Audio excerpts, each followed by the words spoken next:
நமஸ்காரம். உங்கள் கல்பனா ஸ்ரீகாந்த். கடக ராசி மற்றும் கடக லக்ன அன்பர்களுக்கு எப்படி இருக்குது இந்த டிசம்பர் மாதம் அப்படின்றத நம்ம பார்க்க போகிறோம். பொதுவாகவே கடகம் அப்படின்னலாம் தே ஆர் இமோஷ்னல் பீப்புள். அந்த எமோஷன் அப்படின்ற ஒரு விஷயம் உங்களுக்கு தவிர வேறு எதுவும் இல்லை. மனசு மட்டும் உங்களுக்கு பாதிச்சிடுச்சு அப்படின்னா நீங்கள் தெளியறதுக்கு ரொம்ப ரொம்ப ரொம்ப டைம் எடுக்கும். ஸோ அப்படிப்பட்ட உங்களுக்கு நிறைய கடகராசி அன்பர்கள் கேட்குறனா, எப்போ தான் மேடம் விடியும், அப்பாடான் இருக்கு, போதுண்டாப்பான் இருக்கு, எல்லா விஷயத்துலையும் மாட்டிக்கிட்டோம், கொடுத்த பணங்கள் வசூலாகலை, பாவோன்னு நினச்சி எந்தெந்த விஷயங்கள் நீங்கள் செஞ்சீங்களோ அதிலெல்லாம் நீங்கள் மாட்டிக்கிட்டீங்க, ஆமாம் தானே? ஸோ இந்த மாதம் அப்படின்றது அப்பாடான்னு இருக்கக்கூடிய மாதம். சரி, அந்த அப்பாடான்றது எப்படி ஒவ்வொரு விஷயத்தில் இருக்குன்றது நம்ம பார்க்கலாம். நம்ம சேனல் இதுதான் ஃபஸ்ட் டைம் பார்க்குறீங்கன்னா சப்ஸ்கிரைப் பண்ணிக்கோங்க, பெல் பட்டனை ப்ரெஸ் பண்ணுங்கள், ஆல் என்ற ஆப்ஷனை சூஸ் பண்ணிக்கோங்க. எப்படி மேடம் அப்பாடான்னு இருக்கும், இன்னும் நமக்கு தான் அஷ்டமத்த சனி ஓடிக்கிட்டே இருக்கே அப்படின்னு கேட்குறீங்களா? ஆமாம், கண்டிப்பாக ஓடிட்டு தான் இருக்குது. ஆனால் இந்த மாதம் ரொம்ப பெரிய பாதிப்புகள் மற்ற கிரகங்கள் உங்களுக்கு கொடுக்கலன்றது நீங்கள் சந்தோஷப்பட வேண்டிய ஒரு முக்கியமான விஷயம். அதாவது என்னென்னா, முதல்ல மன தெளிவு அப்படின்றது இப்போ கொடுக்கும். ஏன்னா ரொம்ப பக்கத்தில் உங்களுக்கு அஷ்டமத்த சனிலேருந்து விடுபட போகிறீங்க. அப்போது எப்பயுமே உங்களுக்கு லாங் டைம் கிரகங்கள் இருக்கிறது பக்கத்தில் மாறப்போகும் நிலை வரும்போதே ஒரு பாசிட்டிவான ஒரு விஷயம் காமிக்கும். அதாவது இது எப்படி சொல்லணுன்னா, நீண்ட நாளாக ஒரு பிரச்சனை போயிட்டுருக்குன்னு வச்சுக்கோங்களேன். இப்போ இந்த மாதம் திடீர்னு ஒருத்தர் வருவார், கண்ணா உனக்கு ரொம்ப நாளாக இந்த பிரச்சனை போயிட்டுருக்குல்ல, நான் பார்த்துக்கிறேன், ஒன்றும் கவலைப்பட வேண்டாம், இதுக்குண்டான வழிகள் இருப்புக்கா அப்படின்னு சொல்லும்போது உங்கள் மனசு ஒரு நிதானம் அடையும்ல, அப்பாடான் இருக்கும்ல. அந்த அப்பாடாதான் இந்த டிசம்பர் மாத பலனில் கிரகங்கள் உங்களுக்கு கொடுக்கக்கூடிய அப்பாடா. அப்போது வழி கண்ணுக்கு தெரிஞ்சாச்சு. அப்போ நம்ம என்ன சொல்லுவோம், அந்த பிரச்சனையெல்லாம் முடிஞ்சிட்டா கூட, சார் நீங்கள் அன்றைக்கி சொன்ன வார்த்தை தான் சார், உங்களை கண்ணில் காமிச்ச தெய்வத்துக்கு அவ்வளோ நன்றி சொல்லணும் சார் அப்படின்றத நம்ம சொல்லுவோம் இல்லையா? அப்படிப்பட்ட மாதம்னா எவ்வளவு சந்தோஷப்படணும். ஒரே வார்த்தையில் சொல்லணுன்னா, இது மைண்டு காமிங் மந்த்.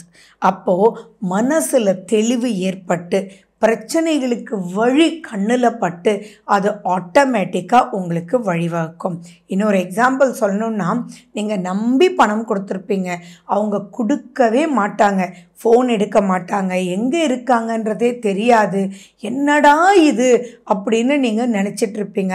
அப்போ அந்த டைமில் அவங்களே உங்களை கூப்பிட்டு, ஒரு பெரிய சிக்கல் தம்பி, நான் கண்டிப்பாக உங்களுக்கு கொடுத்துருவேன், மனசில் நினச்சிட்டே தான் இருக்கேன், ஆனால் அதை விட பெரிய பிரச்சனை ஓடிட்டுருக்குப்பா, இன்னொரு 6 மாதத்தில் கண்டிப்பாக கொடுத்துருவேன், ஒன்றும் தப்பாக நினச்சிக்காதீங்கப்பா, சமயத்தில் நீங்களாக உதவுனீங்க, உங்களுக்கு துரோகம் பண்ண மாட்டேன் அப்படின்னு சொல்லும்போது எப்படி இருக்கும்? அவங்க கொடுக்கல, ஆனால் கொடுப்பேன்ற உறுதியை கொடுத்துட்டாங்கல்ல.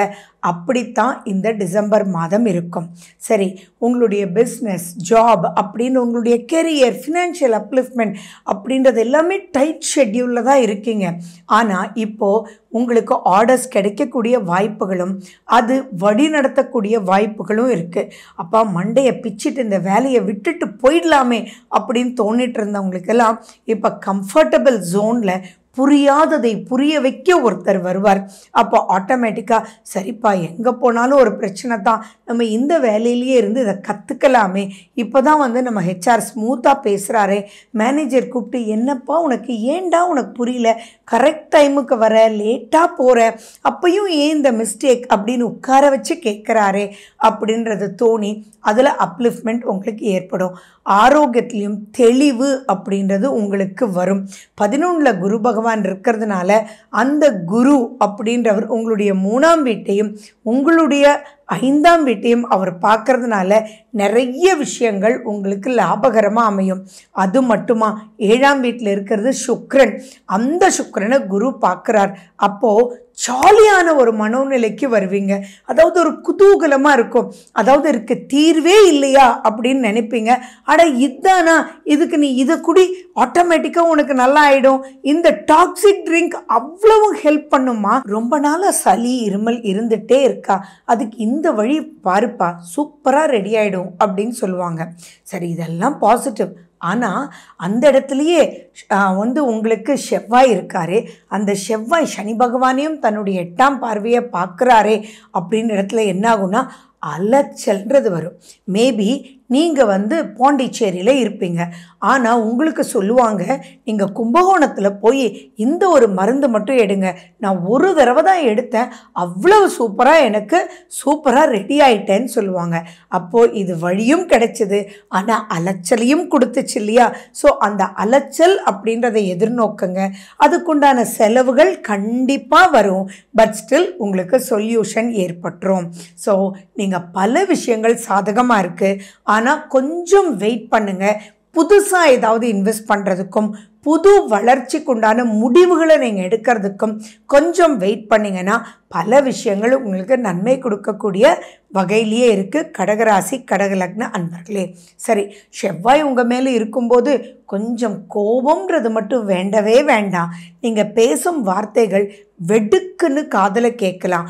அதுவும் 8ஆம் வீட்டில் சனி பகவான் அப்படின்றது இருக்கிறதுனாலையும் செவ்வாய் சனியை பார்க்கறதுனால நீங்கள் வேலை செய்கிற இடத்துல உங்களோட வேலை செய்கிறவங்களோட, உங்கள் கிட்ட வேலை செய்கிறவங்களோட, உங்கள் கணவன் மனைவி யாராக இருந்தாலும் அந்த இடத்துல வார்த்தைகளை நிதானிச்சு பேசுங்க. நீங்கள் பேசும் வார்த்தைகள் உங்களுக்கு நார்மலாக தெரியும், ஆனால் அவங்களுக்கு குத்துற மாதிரி இருக்கும். அப்போ சட்டுன்னு பேசுகிற மாதிரி இருக்கும். அதனால அவங்க மன பாதிப்படைஞ்சு உங்களை வெறுக்கக்கூடிய வாய்ப்புகள் இருக்குது. ஏன்னா நிறைய ப்ளஸ்ஸாக இருந்தாலும் செவ்வாய் அங்கே நீச்சம், ப்ளஸ் செவ்வாயினுடைய 8ஆம் பார்வையாக சனி பகவானை பார்க்குறார். சனி பகவான் உங்களுடைய 8லே இருக்கார். அதனால் இதை மட்டும் நீங்கள் மைண்டில் வச்சுட்டா போதும். பட் ஸ்டில் சுக்கிரன் 7ல் இருக்கிறதுனால மிகப்பெரிய பிரச்சனை வராது. பட் நீங்கள் கோபமும் விரக்தியும் உண்ட பேச்சை மட்டும் நீங்கள் கண்ட்ரோல் பண்ணலைன்னா சிறு சிறு பிரச்சனைக்குள்ளே மாற்றுறதுக்கு வாய்ப்புகள் இருக்குது. இதுலேருந்து தப்பிக்கிறதுக்கு என்ன பண்ணணும்? ஃபர்ஸ்ட் திங், எதுவுமே ஒரு வார்த்தையில் வா உட்காரு செய் அப்படின்றது பேச வேண்டாம். வாங்க உட்காருங்க இது பண்ணலாமே அப்படின்னு 4 வார்த்தையாவது மினிமம் போட்டு பேசுங்க. அதே மாதிரி அவங்க கண்களை பார்த்து பேசுங்க. நீங்கள் எதையோ வேலை செஞ்சுட்டு எதையோ பேச வேண்டாம். அவங்க என்ன சொல்கிறாங்கன்றது காது கொடுத்து கேளுங்க. மேலும் உங்கள் பிரெயினை அலர்ட்டாக வச்சுக்கோங்க. ஸோ செடிகளுக்கு தண்ணி ஊற்றுங்க, ஆக்சிஜன் லெவலை இன்க்ரீஸ் பண்ணிக்கோங்க. அதுக்காக மெடிடேஷன் பண்ணுங்கள். மகாவிஷ்ணுனுடைய ஸ்லோகங்களை நீங்கள் கேளுங்க, மனசை சாந்தப்படுத்துங்க. பெருமாளுடைய ஸ்லோகங்கள் ரொம்ப ரொம்ப உங்களுக்கு உதவும். விஷ்ணு சஹஸ்ரநாமம் நீங்கள் கேளுங்க. இதெல்லாம் நீங்கள் பண்ணும்போது ஆட்டோமேட்டிக்காக நீங்கள் சூப்பராக ஜெயிச்சு வந்துடலாம். சந்திராஷ்டமத்தன்னைக்கு ரொம்ப ரொம்ப காஷனாக இருக்கணும். சந்திராஷ்டமம் எப்போ அப்படின்னா 7ஆம் தேதி விடியற்காலை 5:07 9ஆம் தேதி 9:14 வரைக்கும் இருக்குது. அந்த டைமில் ரொம்ப ரொம்ப எச்சரிக்கை தேவை. Okay, wish you good luck. காம் மந்த்தை என்ஜாய் பண்ணுங்கள். வாழ்க வளமுடன். நன்றி, வணக்கம்.